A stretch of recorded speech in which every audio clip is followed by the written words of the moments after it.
Story 1. In 2018, I lived in Southern California while I was finishing up graduate school. Uber was more popular than ever, and given how spread out California is in general, it was an easy side hustle to shuttle people back and forth. However, I only did it for a little while because I'm not really the most patient person and eventually got tired of people's nonsense and attitudes. One of the common tactics for customers looking to take advantage of a driver was to cancel their rides in the middle of the trip to avoid paying the fare. They would often say how they did it accidentally, and then ask me if I could just finish the trip since we were basically there anyway. This happened to me 3 times. The first 2 times, I pulled over and told them to get out of my car, to which they complied, albeit they called me several names and threatened to harm me. The third time is the subject of this post. It was about 4:30 in the afternoon on a Tuesday when I decided to log on and catch some fares. Most people go into the office on Tuesdays and Thursdays and are looking to get rides home between 4 and 5 p.m. to beat the traffic. At this point, I should mention that I was living in San Diego. If you know the area, you'd know that many people work in the city and live in the outer areas: Chula Vista, Imperial Beach, Escondido, Pacific Beach, because it's cheaper.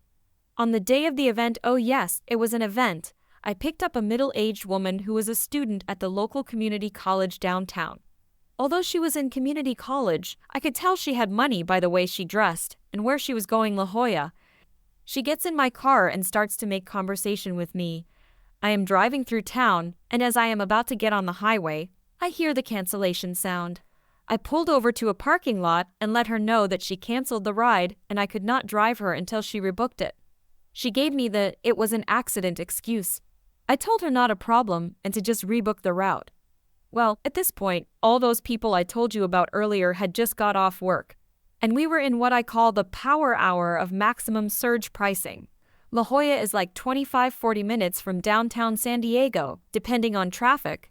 I looked, and the trip would have cost her $70. She told me that she wasn't going to pay for that. I said fine and asked that she exit my vehicle. She refused and told me to take her home like I was her chauffeur. At this point, I was upset and wouldn't have done it, even if she gave me $100 cash. I didn't really need the money. I asked her politely again. She refused. I had never really gotten to this point before. The other 2 people were men, and I would have had no qualms about forcefully removing them and confronting them in the middle of the highway. However, that wouldn't have been a good look in this situation. I thought about going to the police, given we were 3 blocks from the headquarters, but I wanted her to feel the consequences. I asked her if she wanted a free ride. She suddenly perked up and said, "I knew you'd come around, you are such a nice guy." I said buckle up, and we got on Interstate 5. Here is the part where I tell you that San Diego is 16 miles from the Mexican border. I also keep my passport in my glove compartment because I did volunteer work in Rosarito every so often. We were about 4 minutes into the ride when she asked where we were going. I turned around and told her, "I'm going to Tijuana, and I'm glad you could join me. I hope you brought your passport." At first, she didn't think I was serious, but by exit 4, she started to panic. I told her she was welcome to get out at any time, but she needed to make a decision soon because after we passed exit 1, there was no turning back. I also told her that I wasn't taking her back. Well, she got the message and pleaded for me to pull over. I pulled over and dropped her off at the outlet mall in San Isidro at the border.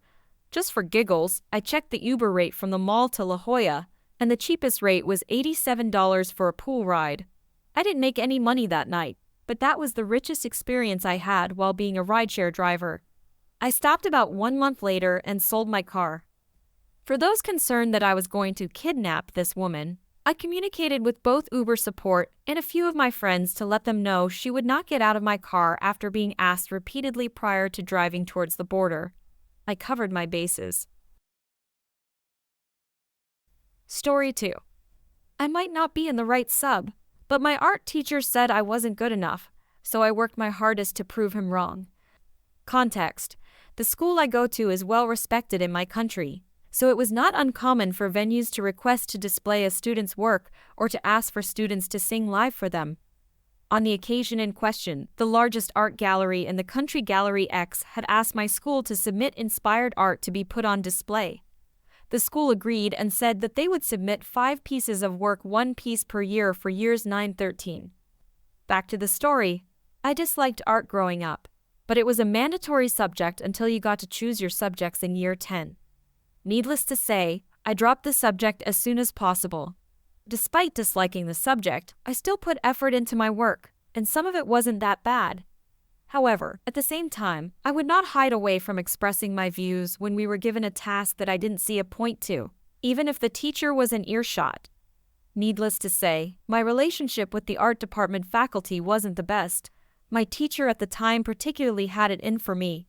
He was one of those teachers that have the view that their subject should be your most important subject, regardless of your future ambitions.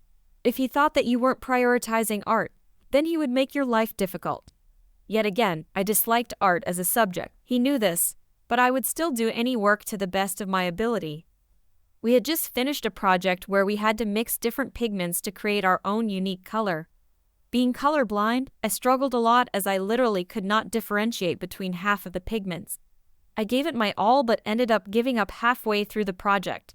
My teacher disliked me for giving up.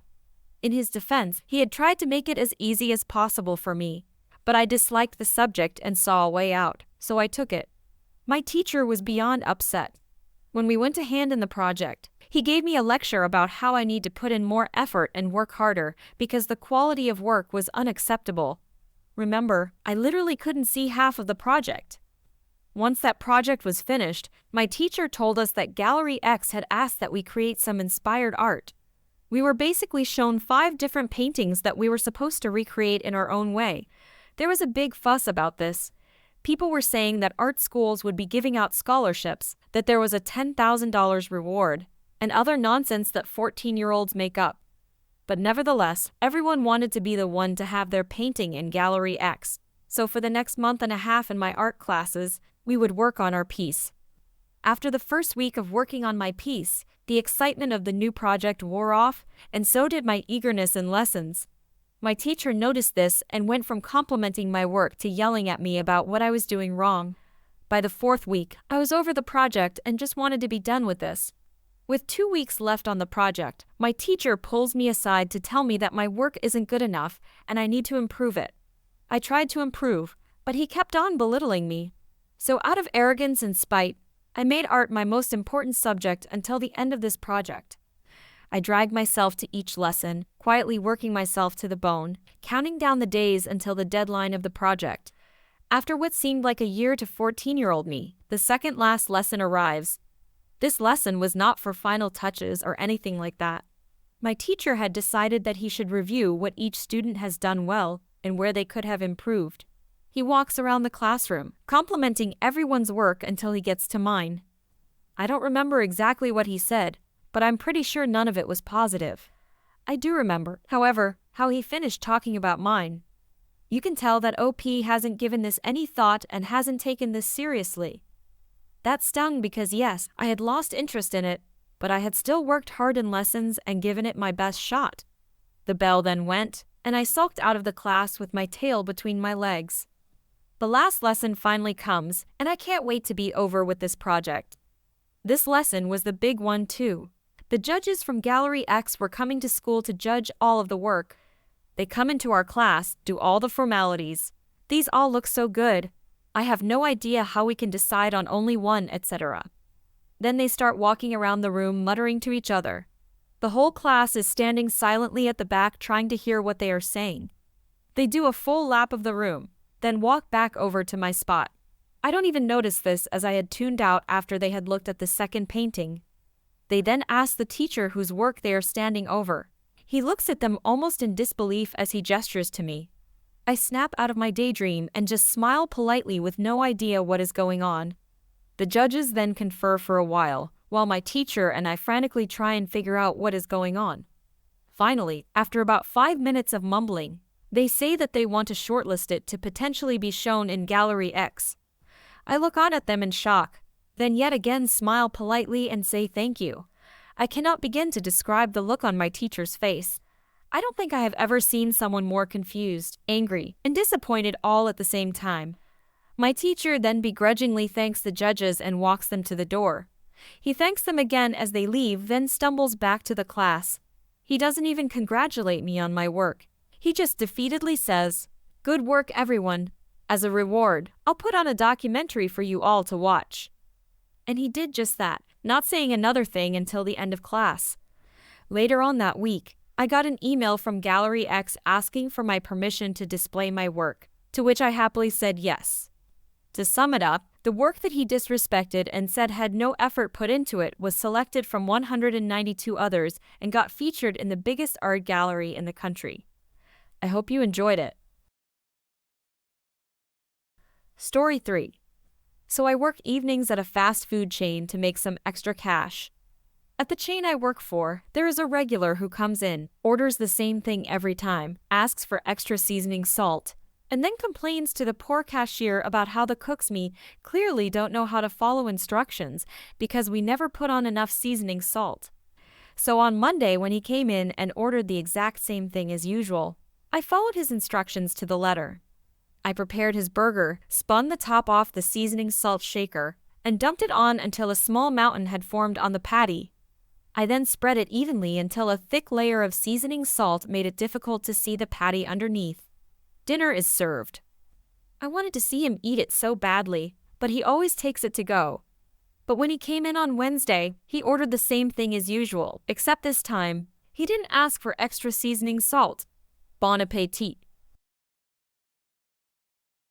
Story 4. To set the scene, I used to work for a phone network in the UK in the late 2000s as a shop salesman. The company had a problem with declining sales as they thought themselves better than others and people would pay the privilege of being with them. Well, the public didn't, and it showed. Of course, the head office couldn't comprehend this, and along with a string of draconian measures, they insisted that if you missed any one of your 21 key targets each month, you had to travel to wherever your area manager was to explain in person why you failed and how you will correct this for next month. And if you didn't, they started disciplinary proceedings. I and a lot of other staff realized the colossal mistake they made in the wording. First off, we could choose when to travel to them, and the company had to by law pay for it. They even said they would pay travel and other expenses in the announcement and link to the government website stating it. I had actually taken a new role in a different industry and was on my 3-month notice, and this new policy came into effect in the first of the 3 months. And I missed one of my targets for the number of accessories sold by 2%, so I got the summons to see the area manager. I had been informed that there was a meeting of area managers to be held in Aberdeen, the far north of Scotland, in 2 weeks, so I scheduled my meeting with him accordingly. Now I lived and worked near the other end of the country, so I used the company system to book my travel, and due to the journey times 9 hours to get there, I had to book a hotel for 2 nights. I also opted to pay the optional £50 to upgrade all my bookings first-class rail ticket and a 4-star hotel instead of a welcome break or other budget option. So on Monday, I traveled up, stayed overnight. Tuesday afternoon, I held my 15-minute meeting, which went like this. Area manager, so why are you here? Me. I missed my target for sales of accessories by 2%. How do you plan to correct this so we don't have to start a formal disciplinary? I don't. I beg your pardon. I have no intention of making a huge effort to sell £4 more stuff. I officially leave the company in 3 weeks. He turns red with anger. What are you doing here then? Why have you even bothered?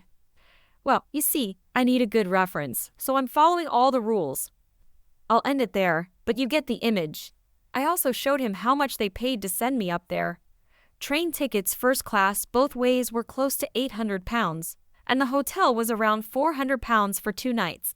Remember, I used the optional upgrade system and paid £50 in total for the upgrades on the system, so they spent close to £150 to send me most of the way up the country to tell the manager I was leaving.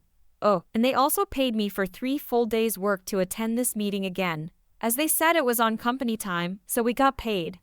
Due to the location, I would need to travel up Monday, attend the meeting on Tuesday afternoon, his only free slot, and then get the train Wednesday back home. I also know from speaking to other friends I worked with that they also did similar tricks, and it basically cost them tens of thousands of pounds to send staff here and everywhere to these meetings. It also caused a huge turnover in staff who had just had enough with all the nonsense. I heard around 3 months after I left they stopped doing this as the cost was astronomical. Plus, the amount of staff downtime was also astronomical. The company has slowly learned their lesson, mainly through replacing most of the top brass with people who have a clear idea of what they are doing. But yeah, that was the best trip I ever had to Scotland. To counter one person's comment about it being an inconsiderate move, the area manager only the week before our meeting was interviewing for my replacement with my store manager. The area manager and store managers had to approve it. I also was not the only member of staff doing this.